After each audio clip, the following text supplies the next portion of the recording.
আমি সংখ্যালঘু ভাই বোনদের বলবো, যদি দেখেন স্লোগান দিচ্ছে 17 তারিখ ওটা ওদের দাঙ্গা করার দিন। আমি সংখ্যালঘু ভাই বোনদের বলবো, যদি দেখেন স্লোগান দিচ্ছে 17 তারিখ ওটা ওদের দাঙ্গা করার দিন। আমি সংখ্যালঘু ভাই বোনদের বলবো, যদি দেখেন স্লোগান দিচ্ছে 17 তারিখ ওটা ওদের দাঙ্গা করার দিন। কি বলবেন রামনবমী আগামী? মুখ্যমন্ত্রীকে বলবো দাঙ্গা দিবস বলবেন না, সনাতনীরা আঘাত পায়। আপনি তোষণের রাজনীতি করেন, ভোট ব্যাংকের রাজনীতি করেন, করুন, দয়া করে করবেন না। আর আপনি যত বলছেন তত বেশি করে জয় শ্রীরাম হচ্ছে।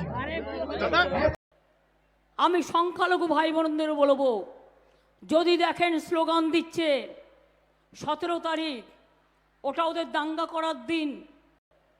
আমি সংখ্যালঘু ভাই বোনদের বলবো, যদি দেখেন স্লোগান দিচ্ছে 17 তারিখ ওটা ওদের দাঙ্গা করার দিন।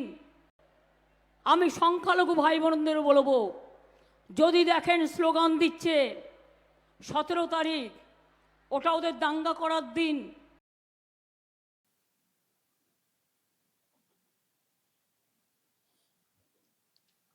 যদি সংখ্যালঘুদের কোনো প্রোগ্রামকে নিয়ে এই রকম কথা বলতেন না, যে ওটা ওদের দাঙ্গা করার দিন, দেখতেন কি করতো সংখ্যালঘুরা। জিভটাকে টেনে ছিঁড়ে দিত, জিভটাকে টেনে ছিঁড়ে দিত সংখ্যালঘুরা। সংখ্যাগুরু যারা হয়তো সেটা করবে না, সেই জন্যই আপনি বেঁচে যাচ্ছেন। প্রিয় দর্শক, আমি শফিকুল ইসলাম এবং আপনারা দেখছেন আরামবাগ টিভি। আমি অবাক হচ্ছি, একটি ধর্মীয় প্রোগ্রাম, একটা বিশ্বাস, সেটা পালন করা হবে 17 তারিখ, মানে আগামীকাল রয়েছে। সেটাকে এমন ভাবে ব্যাখ্যা করা হচ্ছে। আচ্ছা, এর মাধ্যমে কি এটাও হচ্ছে না যে অন্য ধর্মের কাছে এই ধর্মকে ছোট করা? আমি সংখ্যালঘু সম্প্রদায় তো কি হয়েছে, কিন্তু এটা তো মানে একটা কোথাও বার্তা যাচ্ছে যে তার মানে এই ধর্মটা বা এই ধর্মের ধর্মীয় প্রোগ্রামগুলো কতটা হিংসাত্মক। আর বলছেন কাদেরকে? সংখ্যালঘুদেরকে।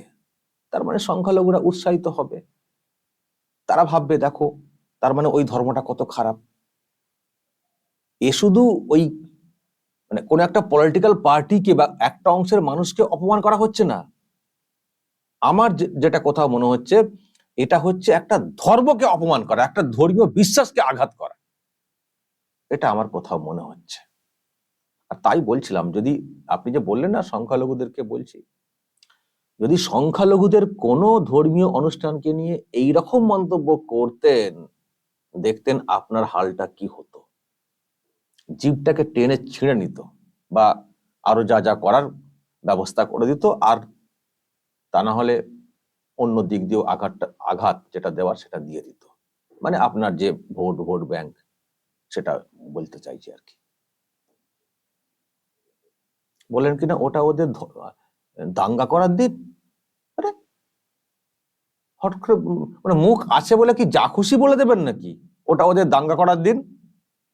এর জন্য না এই মহিলার বিরুদ্ধে অ্যাকশন নেওয়া উচিত, আইনি অ্যাকশন নেওয়া উচিত। ধর্মীয় বিশ্বাসে আঘাত দেওয়ার অ্যাঙ্গেলে মামলা করা উচিত। যদিও শুভেন্দু অধিকারী খুব তো সংযত ভাবে কথাটা বললেন, মানে আঘাত পেয়ে থাকলে যেভাবে মানুষ বলে থাকেন সেইভাবেই বললেন, যে আপনি দয়া করে এটা বলবেন না, এতে আঘাত হয়। মানে এই মন্তব্যে আঘাত পেয়ে থাকলে যে ধরনের রিয়াকশন দেওয়ার কথা, যেভাবে সেটা দিয়েছেন, আমার মনে হয় তার এই মন্তব্যে এই রকম আঘাত আরো অনেকে পেয়েছেন এই সম্প্রদায়ের।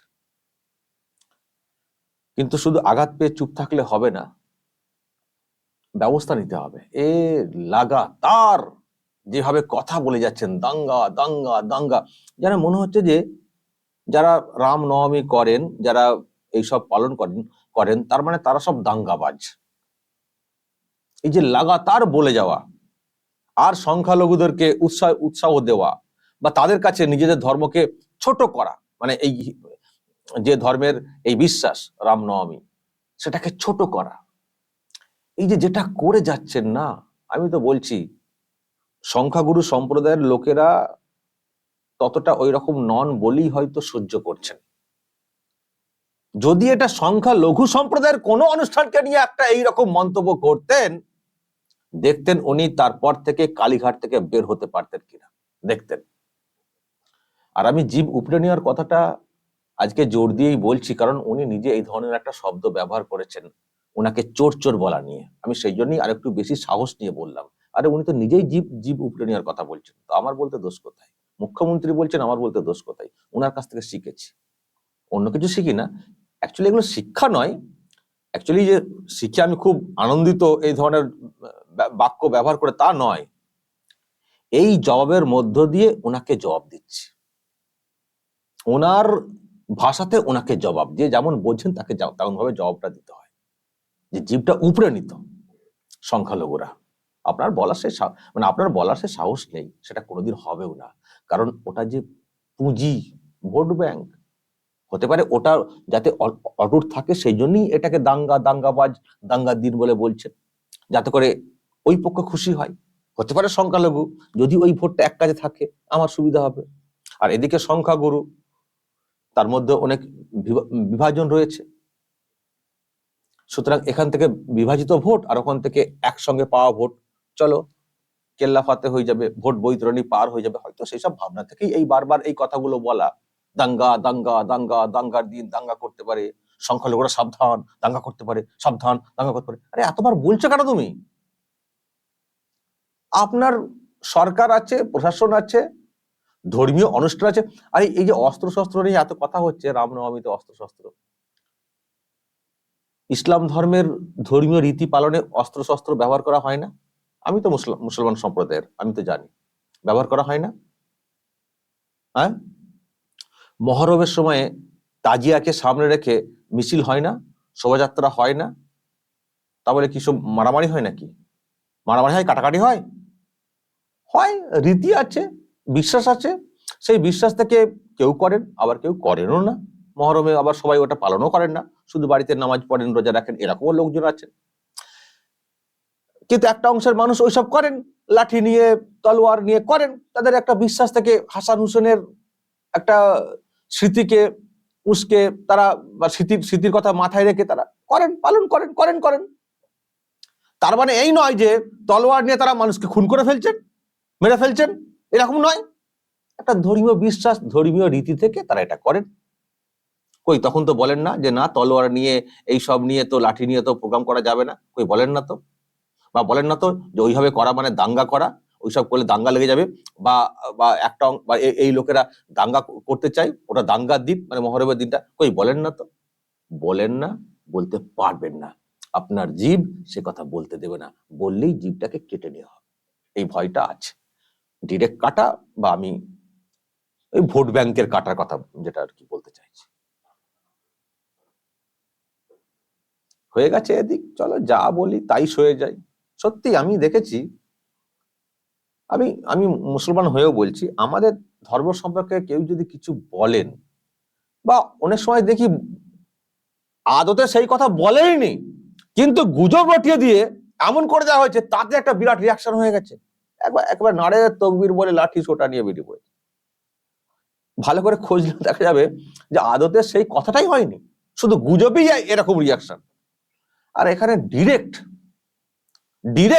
একজন বলে যাচ্ছেন দাঙ্গা করার দিন, একটা পবিত্র দিনকে, কিন্তু তার বিরুদ্ধে কোনো রিয়াকশন হয় না, সব সহ্য করে নেন।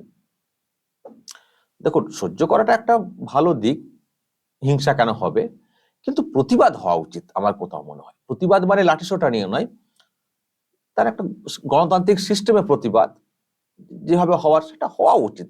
একজন লাগাতার এরকম বলে যাবেন, লাগাতার, আর এইগুলো বারবার বলা মানে একটা উস্কানি দেওয়া, সংখ্যালঘুদের মনে একটা মানে উস্কানি দেওয়া, তাদের মনে একটা ভাবনা তৈরি করে দেওয়া যে এরা দাঙ্গাবাজ, এরা দাঙ্গা করবে, চলো তোমরাও রেডি হও। বলা হচ্ছে সাবধান হও, অ্যাকচুয়ালি সাবধান নয়, রেডি হতে বলা হচ্ছে। বা তারাও ভাববেন হ্যাঁ রেডি থাকতে হবে, যদি আসে মারবো।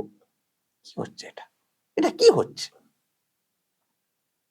খুব খারাপ লাগছে দর্শক। তো শুভেন্দু অধিকারী বলেছেন যে দয়া করে এটা বলবেন না, এই দিনটাকে এরকম বলবেন না। কি বলবেন বলুন তো শুভেন্দু অধিকারী, কি আর করবেন?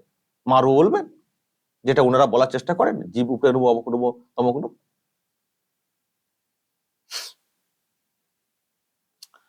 তবে আজকে প্রধানমন্ত্রী নরেন্দ্র মোদী তিনি তো এসছিলেন বাংলাতে, তিনি এসেও তিনিও এই রাম নবমী পালনের যে বাধা সেটা নিয়ে কথা বলেছেন, একেবারে শুরুর দিকেই বলেছেন।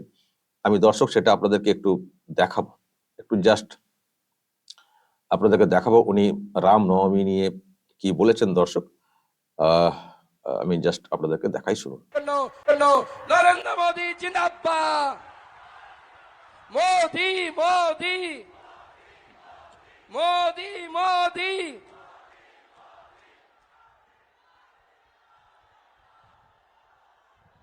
নমস্কার, কেমন আছেন বালুরঘাটবাসী? আপনাদের সকলকে আমার বিনম্র প্রণাম।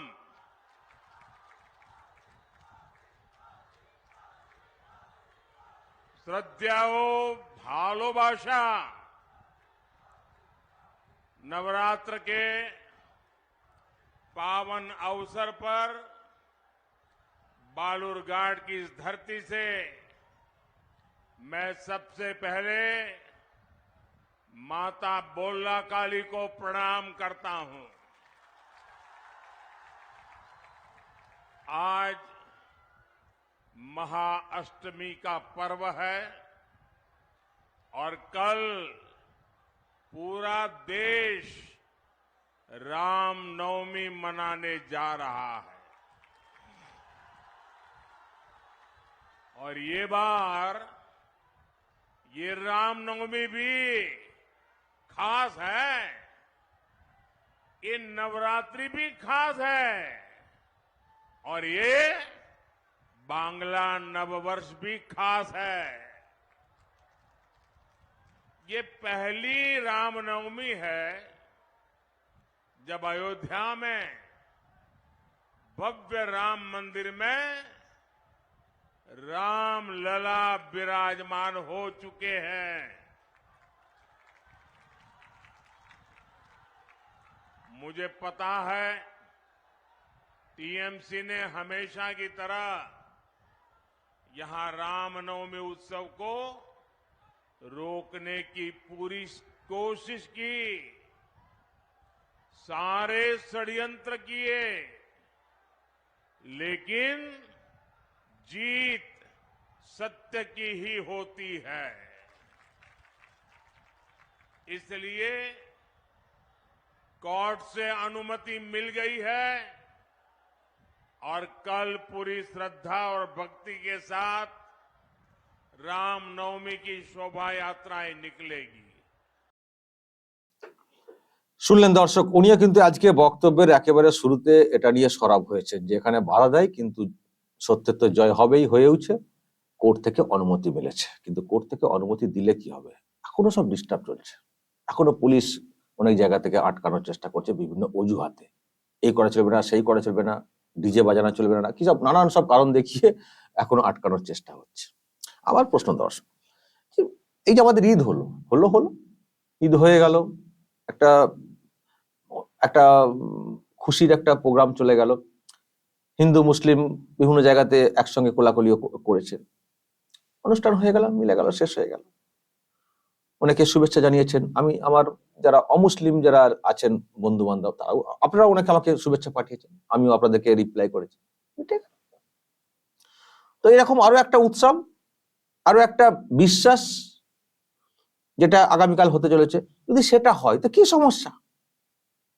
যদি সেটাকে নিয়ে বারবার বলি দাঙ্গা দাঙ্গা দাঙ্গা দাঙ্গা, তো এমনিতেই তো একটা মানুষের মধ্যে একটা বিষ ছড়াবে। তো কেন এগুলো করছেন? দিন না, পালন করতে দিন না, যে যার মতো করে পালন করবে। পুলিশের যা কাজ, যাতে মিছিলকে ঘিরে, শোভাযাত্রাকে ঘিরে যাতে কোনো অশান্তি না হয়, সেটা প্রোটেকশন যা যা করা সেটা করবে। যারা ওখানে মিছিল বা প্রোগ্রাম করবেন তাদের নেতৃত্বের সঙ্গে কথা বলবেন, এটা মেনটেন করে করার কথা, যাতে অন্য কোনো সমস্যা তৈরি হয়। ব্যাস এটুকু করবে, যারা উদ্যোগ নিয়ে করবেন তারাও তো সচেতন মানুষ, তারাও তাদের মতো করে প্রোগ্রাম শেষ করবে। কিন্তু এটাকে নিয়ে দাঙ্গা দাঙ্গা দাঙ্গা দাঙ্গা, যারা জোর করে মাথার মধ্যে দাঙ্গা শব্দটাকে ঢুকিয়ে দেওয়া হচ্ছে, এটা কি, এটা কি চলছে? তীব্র ধিক্কারজনক, নিন্দাজনক। আর এই যে দাঙ্গার দিন বলে যারা বলেছেন, আমিও কিন্তু এর নিন্দা জানাই। আর সবশেষে আপনাদের সকলকে জানাই রাম নবমীর আগাম শুভেচ্ছা। আমি চাইবো কালকের দিনটা আপনাদের সকলের খুব ভালো কাটুক, আনন্দে কাটুক, আর কোন রকম হিংসাত্মক ঘটনা না ঘটুক। আর শাসক যা চাইছে এই রাজ্য থেকে সেটা যেন না হয়। দর্শক কি বলবেন? যদি কিছু বলার থাকে অবশ্যই বলবেন কমেন্ট বক্সে। নজর রাখবেন আরামবাগ।